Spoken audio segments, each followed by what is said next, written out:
right, Spencer. Let me just reach through time and space to grab the crown. Yeah.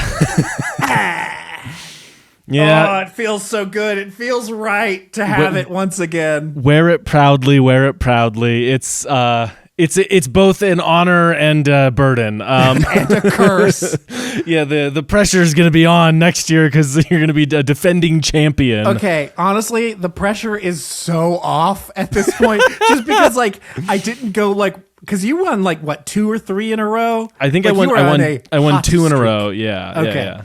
And I was just like, hey, man, I may never win again. May never win again. So this time I was just like, fuck it. We got to play. So we played. I played 2. So I lost by 2 points. I played so too conservatively. Close. Yeah, legitimately, we would have tied if I just hadn't split the Amy Madigan thing.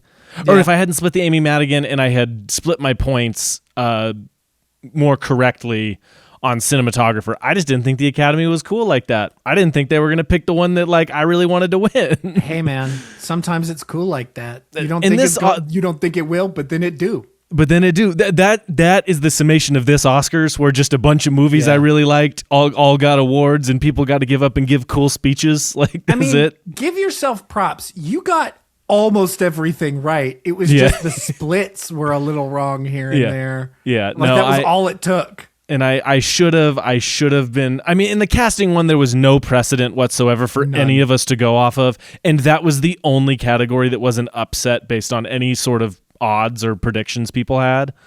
And even then, like, would you say upset for odds and predictions? That's exactly right, because like it's not like the movie ain't well cast. Like the movie was super well cast. That's the thing about it. One Battle After Another, which, by the way, is the film we're discussing today since it won Best Picture, which, again, very well deserved. This was one of those years where I was really rooting for, like, 3 of them.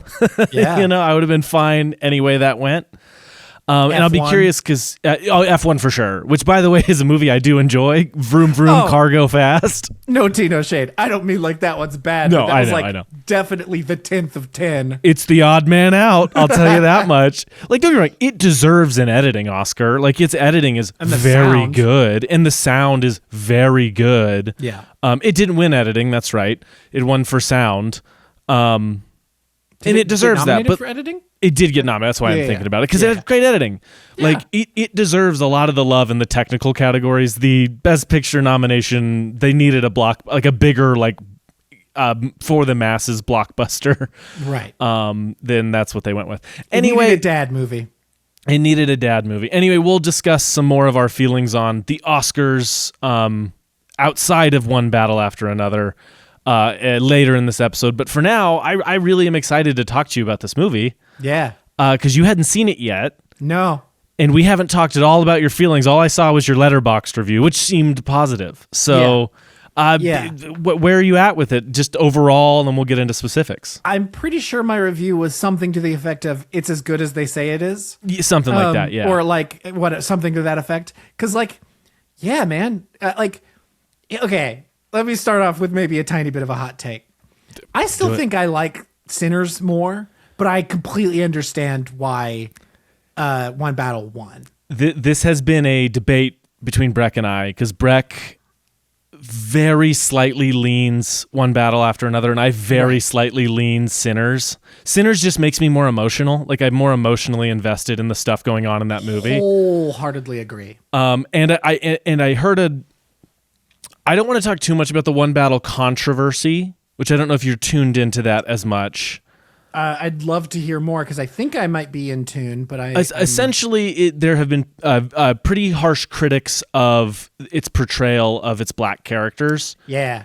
And we are 2 white people who don't know enough about this to really know. There have been people who have very eloquently talked about this, and they've made very great points, and I fully see and understand those points. Daphne A. Brooks is a scholar who has been wrote about her feelings and talking about her feelings on the movie.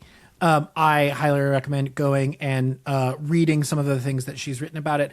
As you said, we are 2 white dudes, so we can only talk about it from our perspective, but we definitely want to point you in the direction of people who might have differing opinions than us. Yeah, especially I as it heard- relates to that kind of, speaking from their point of view, because obviously we and don't share that. I heard the most interesting thing I heard loosely was somebody was essentially talking about who's telling black stories. Right. And Sinners in One Battle feel so in conversation about that. Yes. Because both of them are so about being black in America at different periods of time. Like, that's so intrinsic to what so much of those movies are about. And, one of them, all black cast, mostly black cast, not entirely, and directed by a black man. The director of photography was a woman of color. Like, it is a story told from somebody in the community, and One Battle is not. And there is something to be said about that, especially with how tropey some of the characters in One Battle are. I will say some are better written than others, but the tropey ones are very tropey. Yeah. Like, I think Chase Infinity's Willa is written better than Perfidia Beverly Hills in terms of a trope machine. Yeah. Anyway, that aside, we are not the people to listen to about that, but please seek out those conversations. They're very important. Yeah. There you go. Okay, so outside of your hot take, which I think I agree with you. What are your other thoughts on the movie? Your feelings? Anything specific that stuck out to you? This is a pretty epic movie. It's pretty big. My asshole was puckered from the moment that movie started to the moment that movie ended, baby. Yeah, I know, right? Holy shit. Yeah. Like, this movie hit this. It's crazy how montagey the first, hour of that movie is. And then it, hard shifts in a way that's like, and I mean that with, the absolute most respect possible. It's because it's just in the way that and I've talked about this before on the pod, I think, in the way that The Departed just fucking moves. Yes. This movie just fucking moves. And I think this is an interesting thing. I'm glad you brought this up because Oppenheimer is similar. Where Oppenheimer's it feels like a montage in so many ways. Yeah. And yet it does slow down, and yet it's not a music video type of thing. It feels like a movie, but it also feels like just a 2.5 hour, 2 hour, 40-minute montage. Yeah. And it's interesting that 2 of the last 3 years, that's been what's won Best Picture. Yeah. And I just find that fascinating. I find that really interesting, and I wonder if that's a trend that's coming, because Marty Supreme was also felt like that. Marty Supreme felt like it started with its foot on the gas and did not slow down. Yeah. Just a fascinating trend I'm seeing in movies, but you're right, The Departed is that way. It's got that frenetic, fast pace while still being it's when you pair that with more than just action, you know what I mean? There's character, there's story, there's world building. When you do it right, yes, there's so much layered into that pace that makes it that much more impactful, I think, when it does shift down. Yeah. And you are more prepared for that downshift than in other movies that may have a similar pace that don't pull it off in the same way. That. I feel like that is describing a movie as being very feeling like a montage is a burn, is that's a detriment for so many movies. Yeah. But a movie like The Departed, like One Battle, it's I mean that only as a boon, not as a testament to the fact that it works so well. Yes, exactly. And its scoring does a lot to help that. I think that kind of dude. that doot doot doot, whatever the thing that's going on throughout that movie, where it's near constant, nearly the whole time. You're just getting that periodically for long stretches, and it gives it just this weird tempo that makes you want to pull your hair out a little bit in the best way, in a really cool way. Yeah. I fucking talk about a movie that feels so complete. Yes. From the sound being integrated, I can't talk today. The sound being integrated, thank you, in that way. The visuals being integrated in that way. Specifically, Leo's performance lending itself to that anxiety where he feels so out of his depth for so much of that movie. I'm thinking of when he's in Sensei's apartment and he's dropping on and he's he's dipping and dodging around. It's so weird and fun. This is the best Leo has been in a while. I like him more in this than I like him in Killers of the Flower Moon. Oh, wholeheartedly agree. Yeah. Wholeheartedly agree. He is doing, like, there's a version of One Battle After Another starring Joaquin Phoenix, where Joaquin Phoenix is doing what Joaquin Phoenix has been doing for a lot of years, which is playing kind of a bumbling, incompetent idiot. Yeah. That is terrible. Like, I am so tired of the Joaquin Phoenix version of this performance, because Joaquin wouldn't pump it with so much energy and comedy, you know what I mean? Like, there's so much physical comedy going on with Bob in this movie. Yeah. And I'm obsessed with it. It's so fun. Yeah, man, there's something special. Like, it's funny. I feel like when PTA does his serious movies, he does them serious. He doesn't layer in comedy, you know, like, and I wouldn't even describe this as a comedy, but man, there's a lot of jokes in it. There's a lot of laughs in it that, you know, a movie like whatever, There Will Be Blood or, Phantom The Thread Master or something like that. There's no jokes in those movies. Yeah. But there's like real like PTA style humor in this. Yeah, when he falls off the roof. Like, yes. The last thing you think that's going to happen. Tasered. Yeah. It's hilarious. It's like a Looney Tunes bit in a lot of ways. Genuinely. In a great, fantastic, idiosyncratic kind of way that I really like. You have talked a lot about this movie doing like 2 or 3 things you've never seen before in a movie.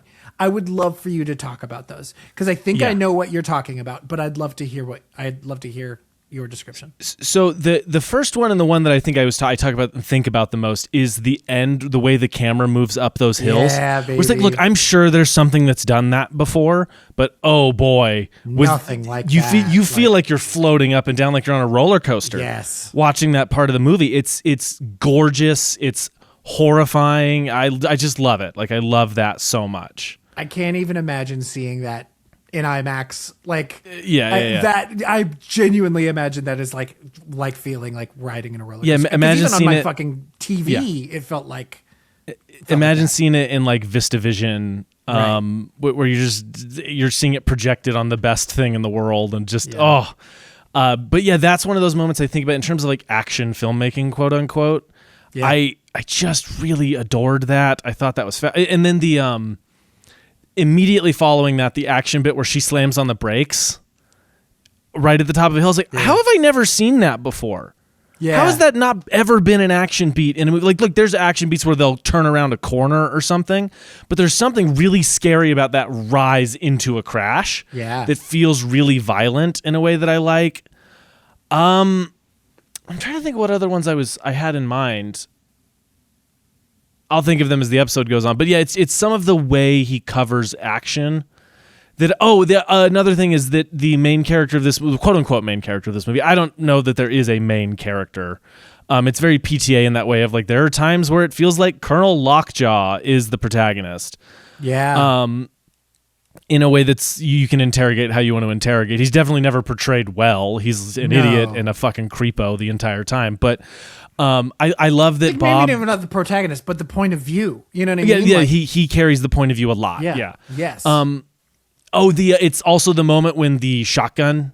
No, this is a spoiler for this movie. When Colonel Lockjaw gets shot in the face with just the idea of rolling up next to him, being like, roll down the window, is one of those things there's something so wrong about that. Yeah. Something so specifically incorrect about that action beat. You think he's going to be like, pull over, or something like that. But no, he just pulls out a blicky and shoots him. Yeah. And he like flies off that I thought was really, really fascinating. And just, it was like one extra beat that you would, if you're sitting there and you're writing, I would never think, okay, have him try to get him to roll down the window. I would never think to add that into because the shotgun is going to go through it either way. Yeah.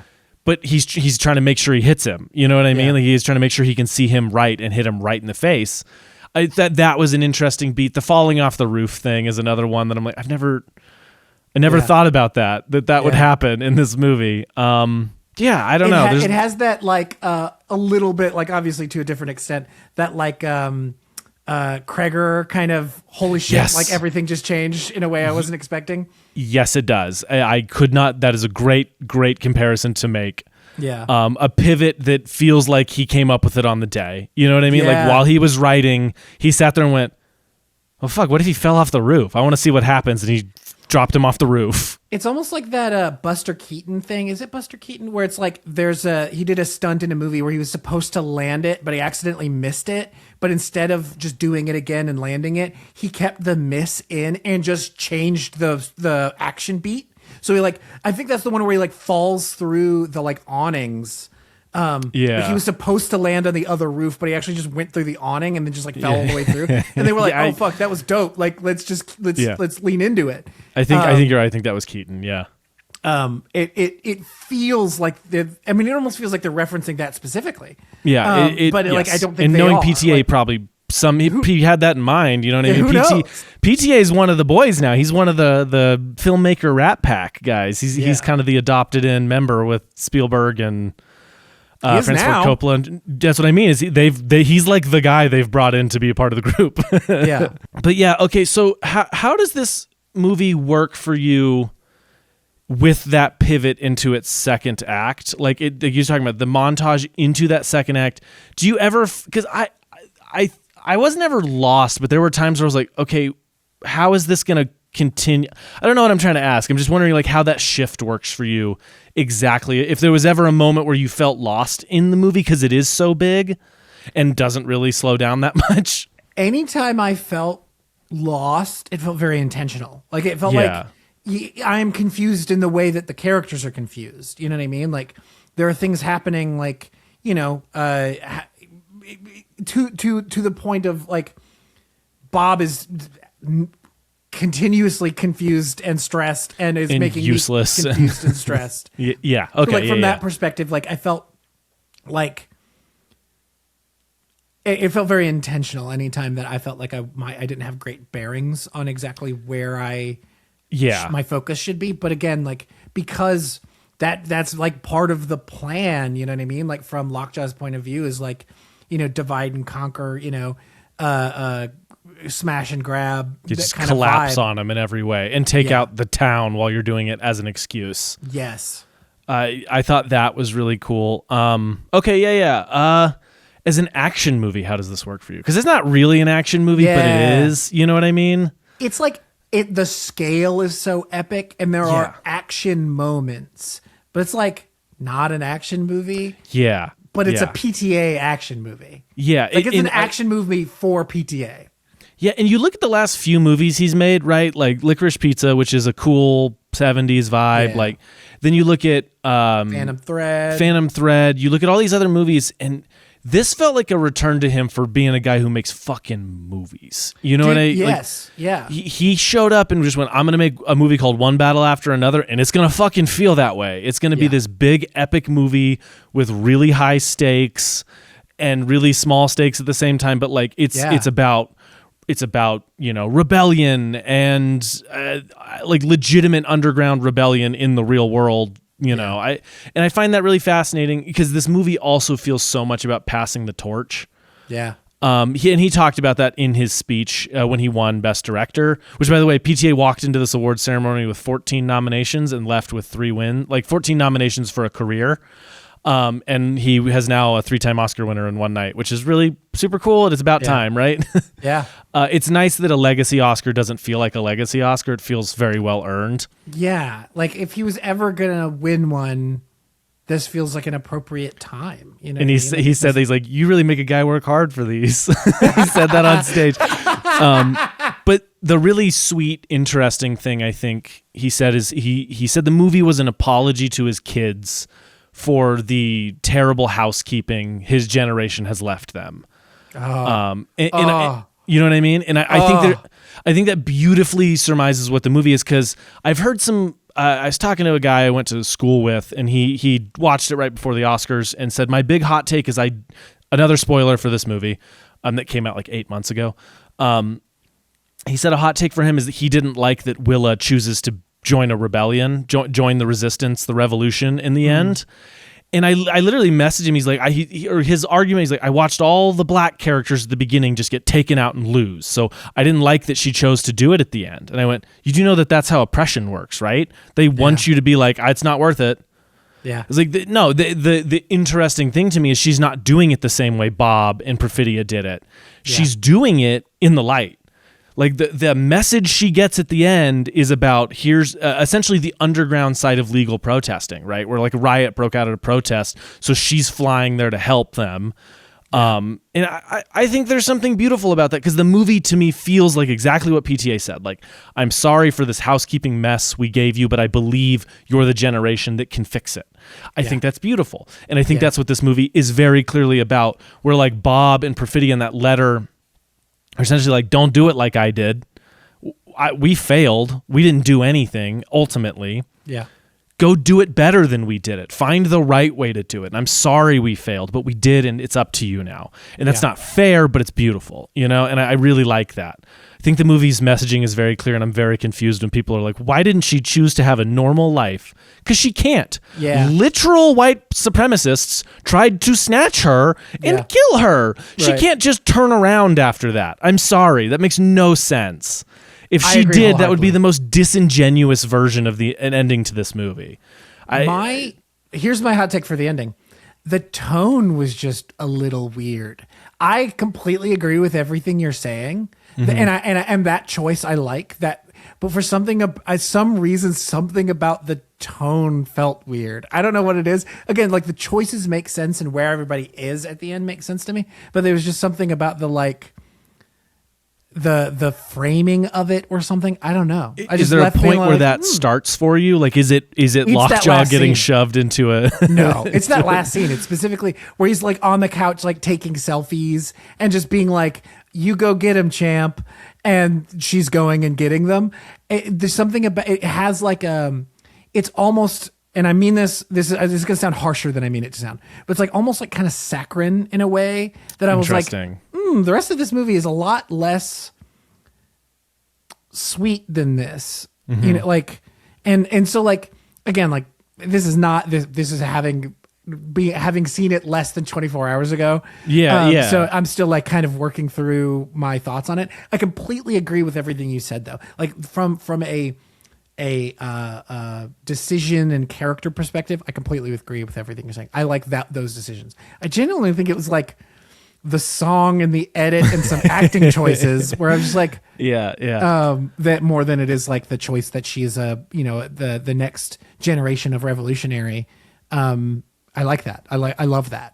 Yeah, I'll have to rewatch the end with that in mind, because I never felt that. I was always like, I really liked it. And I think the letter carries me into that, right? Where before the letter, it's still this kind of awkward, they don't quite know how to talk to each other thing. And then the letter, to me, just represents like, okay, the relationship has evolved, right? He has a new phone. Clearly some time has passed. Clearly he's more willing to engage with reality in a way that he hasn't been. But no, I'll have to rewatch it. I didn't have that thought. And again, maybe that is PTA to his kids. Like, look, it doesn't have to be dark what we're handing you. You can take it and make the best of it. Yeah. And maybe that's what he's doing, and that influences, his personal beliefs influence it and make the tone feel a little different than the rest of the movie. Yeah. Anyway. I like that. I like that thought. Who knows? The only other thing that I had and just that I have feelings about is,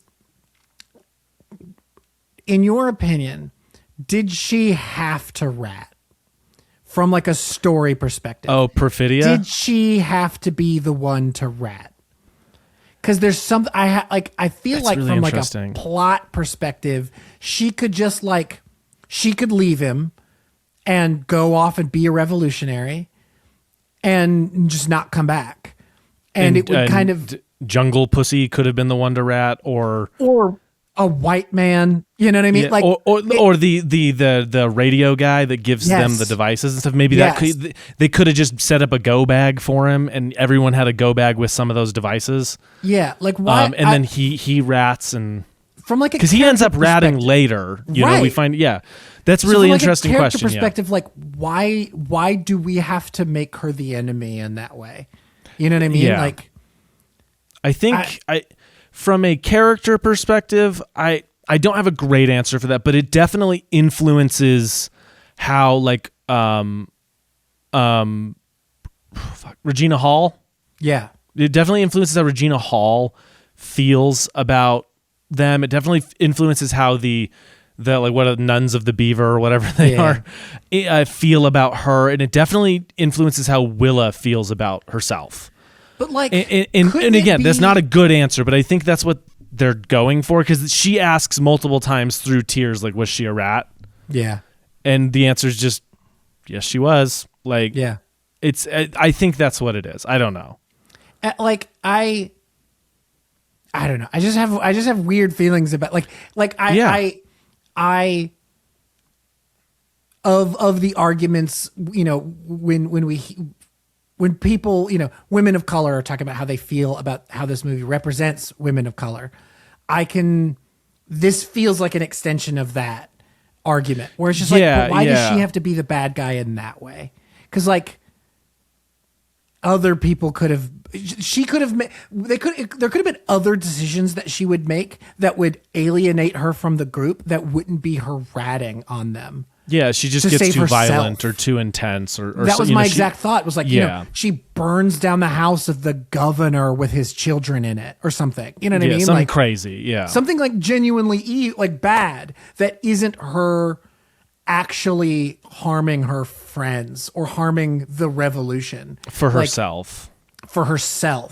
And like, it was that's the only thing that I have like complicated feelings on. I will throw this your way, and I'm curious what you'll think, because I don't, this isn't an argument at all, but a lot of this movie to me is about how dumb the French 75 version of the revolution is, where there's all of these passwords and all of these, code within a code, and the revolutionary's handbook that they like reference, and everyone has a code name. Like, I think it's really surmised in that moment when he's asking him what time it is, and Benicio is like 8:15.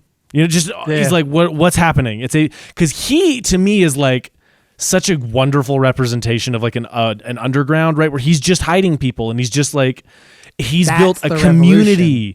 He's built a community where it's just, the only mission is to take care of one another. At any cost, under any measure. You just hide and safe keep. And anyway, that to me is the dichotomy there, where it's like, Perfidia Beverly Hills, she's like, you'll never do this revolution like me. She tells that to Leo.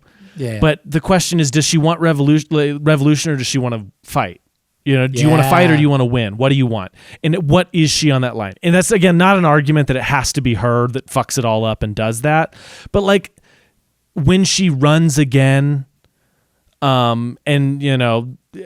she's like, I'm a revolutionary still. It's like, but you ratted on them. You fucked over so many of your friends. An entire cell of the French 75 is gone because of you. Yeah. So I don't know. And there, I do think there needs to be room for that character of somebody who's doing a revolution and for the adventure and the fight and the battle. Yeah. They want one battle after another. They don't want to see the victory. They don't want to see the white flag at the end of it, Does it have to be her is still, the argument. I don't know. The other side of that argument is like, Black women are also allowed to make mistakes and be bad. You know what I mean? But like, it's like, that's the tough thing about this conversation is like, again, as two white men talking about this, so please take everything we're saying with a boulder size grain of salt. But like, there's the two sides where it's like, you don't want to just like deify them as this perfect, put them up on a pedestal that no one could live up to. But at the same time, you also just don't want to make them the bad guy. Make the cliche bad guy choice. So it's the easy version of what to do is when she runs. Like when she leaves Bob, she just goes. Like she doesn't end up with that. She moves on to a different cell of the French 75 or a different group, whatever. Yeah.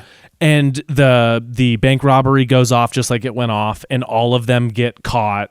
And because they get caught, they're able to get some intel from whoever that breaks it all apart. It's like the one straw that breaks it, and it doesn't have to be any specific person. It can be, it could even be the fact that she wasn't there. Like, the fact that she left this one. Oh yeah. Because Lockjaw's letting them do all of this so he can sleep with her. Like, that's what he's doing. And so if she's not at this bank robbery and he's watching, he's like, well, fuck it, I'm going to take all you down.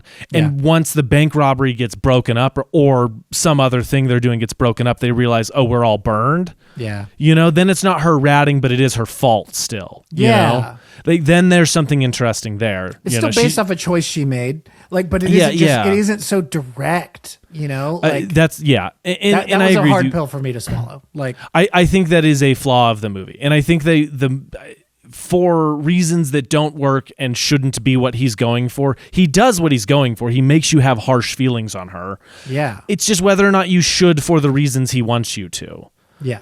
And don't get me wrong, I think there's a really interesting story about a young revolutionary who finds out their parent was a rat, you know? Yeah. And having to like reconcile with that. But the movie's not really about that outside of an underlying character element.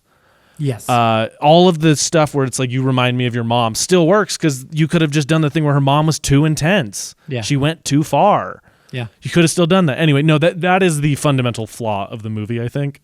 Yeah.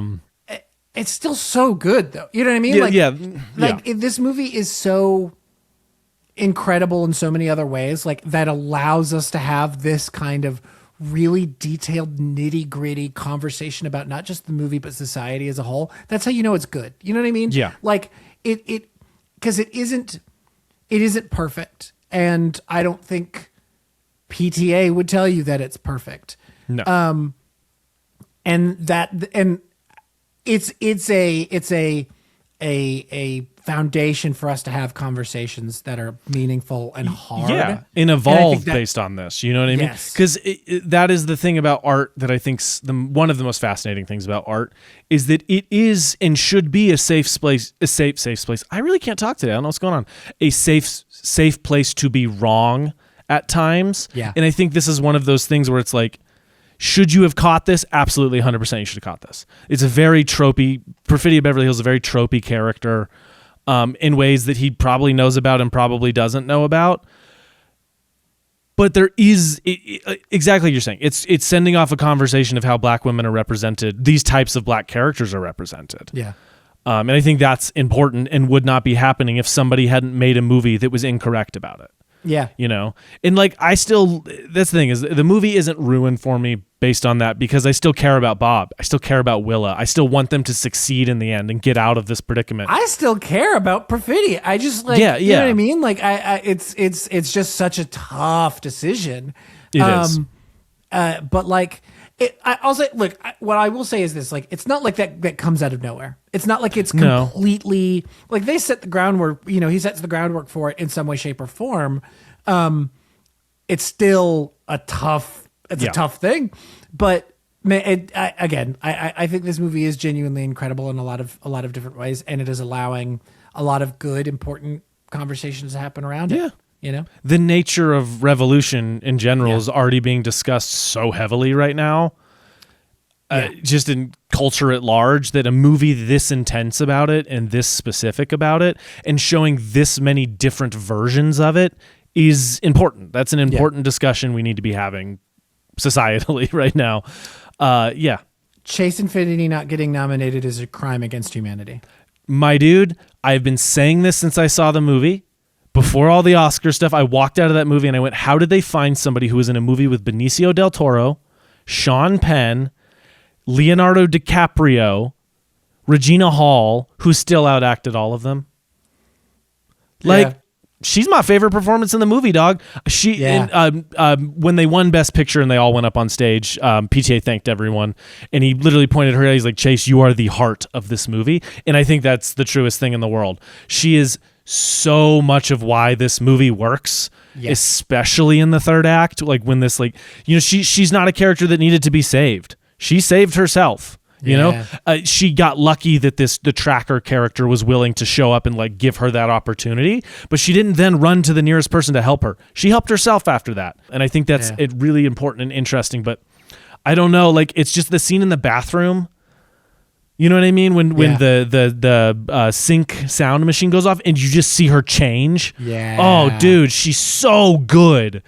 I can't believe she did. When that was announced, my jaw dropped. I couldn't believe it. Not even nominated. The fact that she didn't win, you know what I mean? Like, I am genuinely surprised. I can't believe she didn't get nominated. Can't believe she didn't get nominated. I'm like, biggest snub of the year, in my opinion.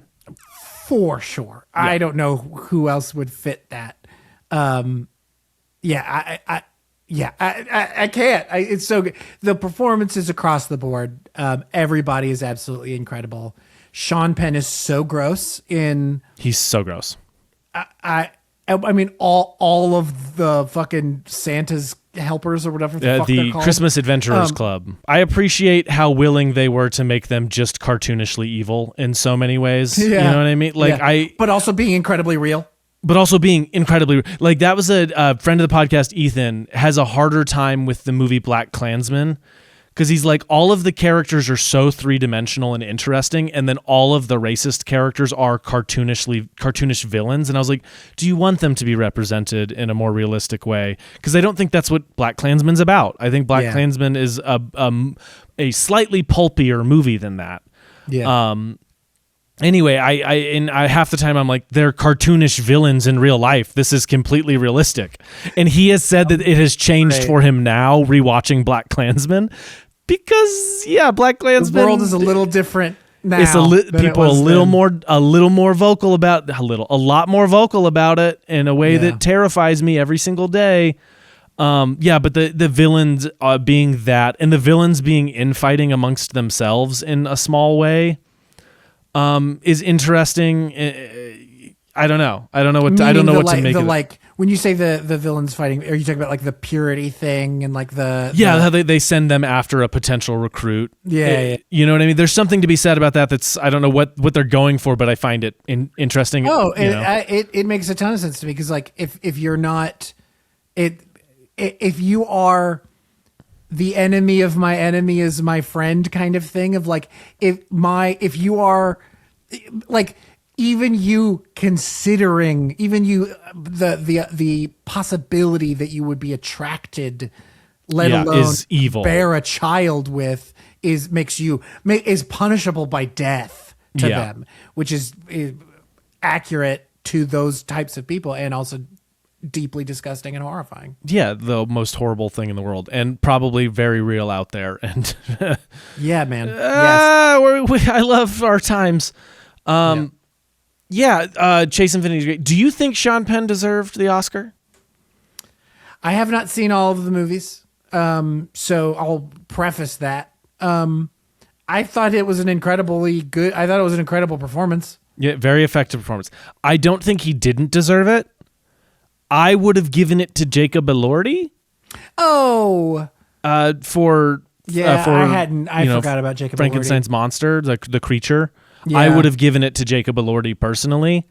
That's just my take. I don't know. I don't disagree. Like I don't know. They were both incredible in very different ways, very different performances. Yeah, I just think Jacob Elordi is doing something so physical in that movie, and not that Lockjaw isn't. He has one of the most specific walks I've ever seen a character have. He's so it's so not Sean Penn. That's the thing. It's yes, don't get me wrong. It's not like that's Jacob Elordi on screen. Like, no, Jacob Elordi is moving his limbs like they belong to different bodies because the character, you know what I mean? Like, they are limbs that belong to different bodies. Anyway, that's my take. I just was so enamored with Elordi also giving that emotive of a performance under all of that makeup. Yeah. I think of the scene where he's like patting his own head because I just think of things like that where it's like, oh, this feels there's 100 versions of this and like 95 of them suck and you found all the good ones.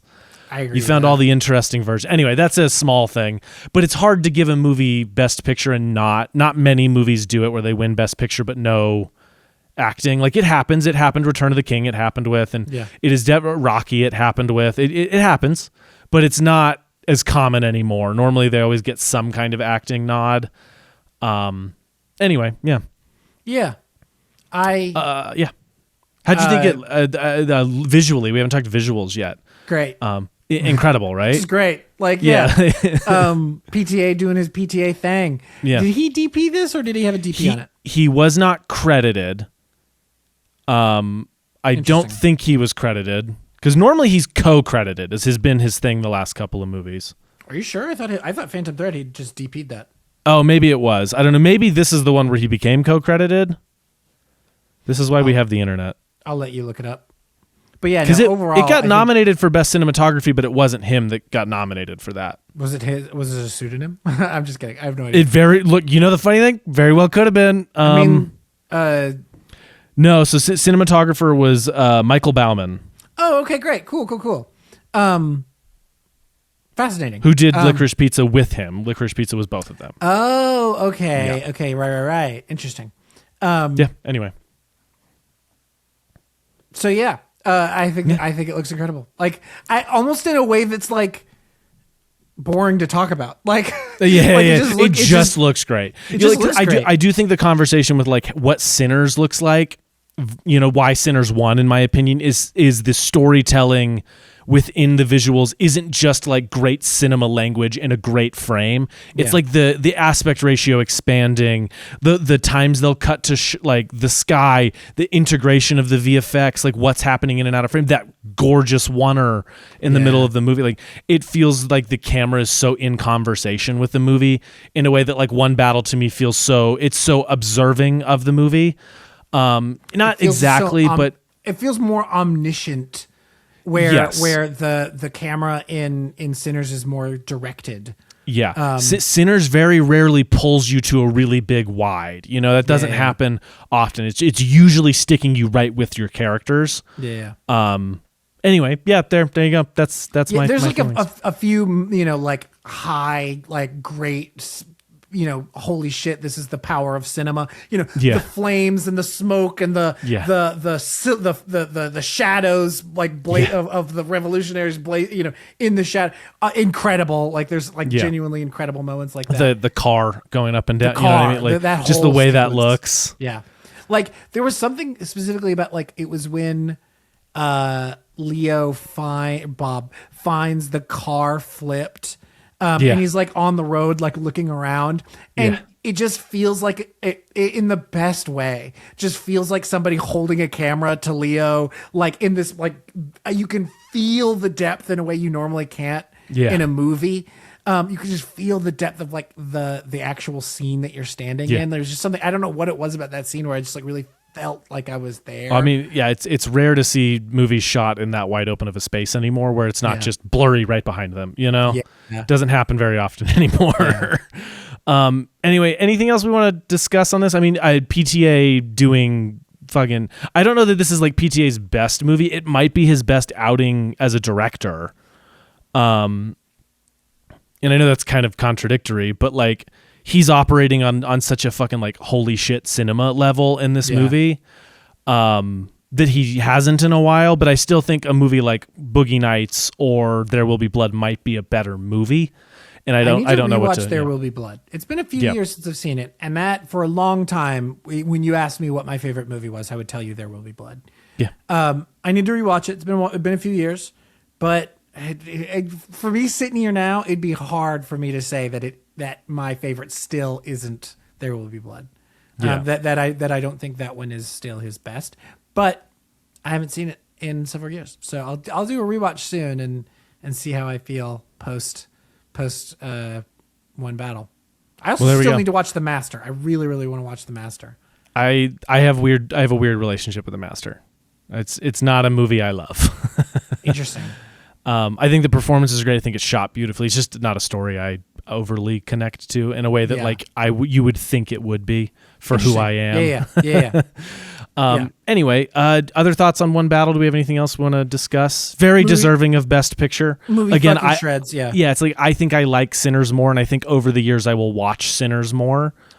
But in the same way that like I think I missed the PTA window a little bit for him to be like one of my fucking guys. I see every PTA movie. I will continue to see every PTA movie. But like Ryan Coogler's one of my guys. You know what I mean? I saw Creed at like a very impressionable moment in my life. And then I was like, I need to watch anything he's done. So his like thesis short film is great. Fruitvale Station is great. you hear him talk. There Will Be Blood in a very Daniel Plainview time of my life. Yeah. That's so funny. So that in the way that you're talking about, like Coogler and Creed, that was There Will Be Blood for me. Like, yeah, for sure. And like was very impressionable to me. I'm such a Rocky guy anyway that I was like, I don't want a Creed movie, and then I saw it and I was like, maybe I wanted a Creed movie. Like, maybe I want two more. Yeah, and I just love hearing Coogler talk about movies because he talks about it in such an unpretentious way while also not diminishing it, while also fully talking about it with the scope and power that it should carry in a way that's really rare, I think. I think a lot of people, whenever they make movies as emotionally and thematically complex as Coogler, oftentimes they get a little hoity-toity about it, and he's not. He's just like, it's a story. I'm telling a story about something. Like he is not smelling his own farts, but is also making fart-smelling movies. You know what I mean? Fascinating way to put that. Like he's telling fart-smelling stories, but in a very not fart-smelling. Yeah. Anyway, we're talking about one battle, but the other Oscar. Okay, I didn't watch the Oscars because I was busy. Yeah, you were working. I was working. Oscar stuff. It was not as good a ceremony as last year. Yes. There. In a year with the buildup that we have had where we thought it was going to be this weird, nobody knew what was going to happen, there was only really one thing that kind of flipped the script, and it was casting, the casting Oscar going to, we all thought it was going to Sinners and it went to One Battle, and nobody really predicted that. Like, we all thought. So that's like the one big surprise. Conan had some good jokes. Yeah. And a good little emotional beat in the middle there. I thought the speeches were fantastic. Yeah, I've heard as much. PTA gave 3 speeches that were great. Ryan Coogler's speech was really amazing. Michael B. Jordan's speech was awesome. Autumn, what's her name? Autumn Arkapaw, I can't remember her middle name. The cinematographer of Sinners gave a genuinely like emotional, I kind of teared up a little bit speech. First woman to win Best Cinematographer ever. Do you know the other woman who was nominated? Who? I can't remember her name. The other woman that's worked with Ryan Coogler. Hell yeah. All I'm saying is he might be the coolest guy who's ever lived. Like, it's between him and Michael B. Jordan. It's between him and Michael B. Jordan. No, but her speech was just really nice because there was a very cute moment where she was looking for her son because he was sitting in the back with whoever, and she's like, "Aiden, where are you?" Trying to get him to like cheer so she could wave at him, and you see Ryan Coogler booking it down the hall with her son, because she was sitting next to Coogler and Zinzi Coogler, so he sat her down so she could watch the speech. But then she just went on to be like, look, I want all the women in here to stand up. She's like, I would not be here if it weren't for you. And then I really liked what she said. I'm tearing up just thinking about just you describing it. You should look it up. It's a really good speech. But then she also just said she would look at Ryan Coogler, and this was like a lesson in directing for me, is be the kind of person that does this thing. And so she goes, "Oh, thank you, Ryan, for letting me be a part of this." And he said, no, thank you for being a part of it, and thank you for trusting me. Like he's like, you brought so much to it. Thank you. You know, and that just a big lesson as a director, because you and I are very much those people who are like, no, everyone brings something that no one else could bring. That's the alchemy that makes a great movie, is that everyone does something that only they can bring to it on any given day. And if you get enough of those days, it works out. So and she was like, that's who I get to make movies with. And I thought that was really beautiful. I really liked that. Anyway, the speeches were Michael B. Jordan getting up and just being legitimately nervous, I think. But yeah, there was this great moment when his mom was sitting front row with him, and he said like one thing, and then he looked at her and went, "What's up, mama?" And she it was so good. I don't know. Just a really good year for the Oscars. I feel like there was a tie. A tie happened. In the best short film, best live action short film, there was a tie. What? Yeah. I have heard nothing about this. Yeah, there was a tie. So whoever bet on having a tie, you're making a lot of money. Oh my God. I didn't even know that was possible. So yeah, it's not possible in Best Picture because Best Picture is the only one with ranked choice voting. Choice, yeah. Short films aren't. So there was a tie, and Kumail Nanjiani handled it. He was presenting. He handled it so well. He was like, "There is a tie. I'm not kidding. We're gonna get through this. And he just explained it really well and handled it really well. Genuinely, yeah. How big it's the ninth time it's ever happened. I believe seventh or ninth time it's ever happened. That is so many times still, though. Okay, crazy, wild. That's so crazy. But no, PTA got everyone. I also find this really beautiful. And I was talking to Breck about this morning. Where like Ryan Coogler and Michael B. Jordan are so Martin Scorsese and Robert De Niro coded. You know, they feel intrinsically linked no matter what happens for the rest of their career. It's really beautiful to me that they've done like 5 movies together and won Oscars on the same night. Yeah. I think that is absolutely beautiful, and I love that. It makes me genuinely happy. Yeah. Anyway, I love the get to watch this. I know. Yeah. It was like fine. The ceremony was not as good. Conan wasn't bringing the heat in the same way, but a lot of his bits were really funny. Megan described it as it felt like everybody kind of didn't want to be there. Interesting. Like she was like, it felt like he was like trying to get everybody excited and it just like people weren't giving it to him. Like, I agree. I do think people were excited. Like, anytime they cut to Coogler doing something, you know what I mean? He was just hyping everyone up all night, doing sign language at people on stage. You know, like whoever that cameraman that was just like, stay on him. He's giving us gold. Like, stay on the Coog.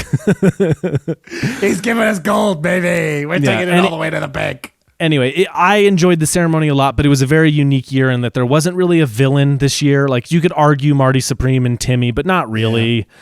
I mean, if there was, it's like Ben or not Benny. It's Josh Safdie. Like, he's the villain. Yeah, but there wasn't like a villain of a movie this year that was like gonna win that I just didn't connect with, and a lot of people didn't connect with, but the critics loved. Didn't feel like that. Yeah. Just felt like a bunch of really cool artists got celebrated for really cool art, and I really love that. That makes me genuinely very, very happy. Yeah. The movies, man, I love them. The movies. Frankenstein doing really well in all of the like makeup, hair production. Getting three is cool, which we love. I mean, like it absolutely, like the costumes and the makeup and the production was all incredible. And also cutting to Del Toro, and this was interesting too because you and we've talked about Del Toro a lot on this podcast. Mm-hmm. But everyone who went up for their awards all looked at Del Toro and were like, he deserves this as much as we do. Essentially, because Del Toro is that way. He's so involved at every level, and he does sketches for costumes, and he's so into the color and the design. There are times he's painting the sets because he wants it to, you know what I mean? Like, he's you were talking about Benicio del Toro. No, sorry, no, Guillermo del Toro. Guillermo. Like, yeah, they offered it to Benicio, but he was like, I wasn't in that movie. What? Yeah, no, sorry. That's all my fault because I'm dumb as hell. Oh, the Amy Madigan speech was really charming. Yeah. And look Ed Harris gave her when she went on stage was beautiful and amazing. Kings. He was just like a proud husband, and I loved it. Yeah. The movies. Anything else? Any other Oscar things, questions? You should go look up like a highlight reel of the best stuff and just watch it. Watch a bunch of the speeches. They're all really cool and good. Any particularly good Conan bits? I know you mentioned there's some funny stuff. Anything particular? He called out pedophiles, which I love. He took a shot at Kumail in a really funny way, where Kumail was going to be the next presenter because they're friends. Yeah. And he went, "This next presenter has the physique of a Marvel superhero and the voice of a Marvel comics collector." And Kumail walks out, and he gets there, and he goes, Kumail's literally just like, "It hurts because it's true." And then they laugh, and he goes, "I was not warned about that at all." That's amazing. Which is like, Conan had a good bit about how gracious everyone is. Like, best actor, like you're so gracious whenever to all your fellow nominees. He goes, "I don't think I would be." He's like, "What if I was nominated for an Oscar?" And it's like a dream thing, and he's sitting in the stage, and it's literally just best achievement is the fake Oscar.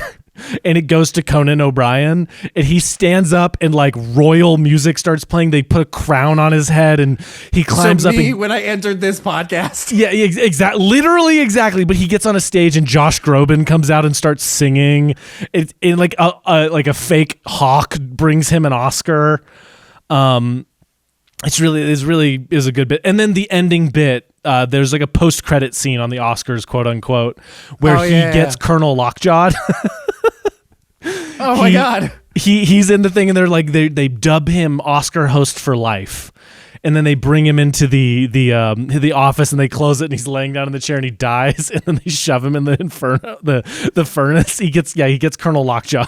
Amazing. That's so funny. Genuinely a great bit. But yeah, no, funny Oscars, good time. Anyway, recommendations. Do you have anything on topic or anything just you've been into recently? Absolutely nothing on topic. Do you have something on topic? Because I can pull. I want to recommend Creed for one. I'm in such a Coogler mood right now because he's an Oscar winner now. But I really want to recommend Creed. Creed's a movie that means a lot to me. I want to recommend his appearance on Good Hang, Amy Poehler's podcast. Okay. If you have heard the I got involved with that, it's from that. But the conversation is also super insightful. It's a really good interview. Really want to recommend that. I don't know if I have much else. I've not been listening to much music.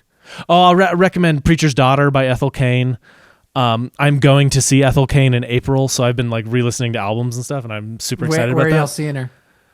Just, in Salt Lake. I live. Yeah. Okay. So it's I'm very excited to go see my friend Ethel. I've listened to that album, an egregious. Your close personal friend Ethel. Yeah, Cain. My close personal friend Ethel Cain. That's just couple casual recommendations. Also, watch Sinners, watch One Battle. Watch Frankenstein. Go through the Oscars. Any of the Oscar nominations, any of the ones you missed, check them out. They're definitely worth watching. It was a particularly good crop this year. It's crazy how good the best movies of the year are. Yeah, I know, right? It's crazy. Isn't it wild? It's wild, dude. That's crazy, Mark. I have recommendations that have absolutely nothing to do with the Oscars. First things first, go to Take One Improv's social medias and go watch my episodes that I directed of the Fallout Lone Stars series. Go watch those because I had an absolute blast working with Corey and Danny and the rest of the team at Take One and working with them on some episodes. There's gonna be some fun. There's like we're starting with some good stuff, but episode 7 is gonna get crazy. That's all I'm gonna say. So go watch it. I've seen the behind the scenes stuff on it. It is gonna get crazy. It's gonna get crazy. The other thing is I have been thinking nonstop about A Night of the Seven Kingdoms. Oh my God, go watch that shit. That shit's so fucking good. Dog, it made me watch House of the Dragon. Dude, it's going to make me watch season 2 of House of the Dragon. It's going to make me do it. I don't want to. Which, by the way, is not as bad as everyone said it is. It's not good, though. Yeah. It's like so meandering in a way that's really boring. Yeah. Anyway. The other thing I want to recommend is 2 musicians. One, the first one, her name is Odetta. She is a singer. I actually don't know if she did songwriting, but she was a singer in the 60s, 70s, and like on. And she like she's a oh God, what is the? Oh, I can't remember the name of the type of voice she has. She's got a very deep voice. Alto, but it's alto, something alto. A very deep voice, but she's got an incredible voice. She is a black songwriter from that, or singer from that era, and she does like specifically like she's got an album of like all like specifically like slave hymns and that kind of thing. Like it's pretty heavy shit at times, but oh my God, is it incredible! Like she's an absolutely incredible vocalist. So I've been listening to that a lot, specifically today. The other band I've been listening, very completely different from what I just described, is a band called Way Dynamic. If you know anything about me, what I'm about to say is going to sound like literally the perfect Venn diagram for this guy right here. It's a Venn diagram from like a sonic songwriting perspective of Paul McCartney, like Ram era Paul McCartney, like right post Beatles, Andy Schaaf, and Nick Drake. like the a Venn diagram of the three of them combined is way dynamic. He is. I don't know anything about them. I've literally been listening to this band for like the past 8 days. Not even 8 days, like 5 days, and I've been listening to nothing but that in that time period. Yeah. All of their albums are incredibly good. Their most recent record, Massive Shoe, is the one I've been listening to the most. There's a song on there that I think I had heard previously called Miffed It. Is probably my favorite song on the record. But oh my God, it is so incredibly good. Go listen to it. Do it. Remember at the beginning of the year, I talked about how I wanted to listen to a bunch of music this year? Yeah. I've almost listened to more music in the first 3 months of the year than I did the entirety of last year. So Hell yeah, dude. I'm definitely beating my records from last year. Good. Goals. Yeah. Anyway, you have a bunch of music to listen to, ton of movies to watch, a podcast episode perchance. So you should go do those things. Or don't. I don't know. Live your life.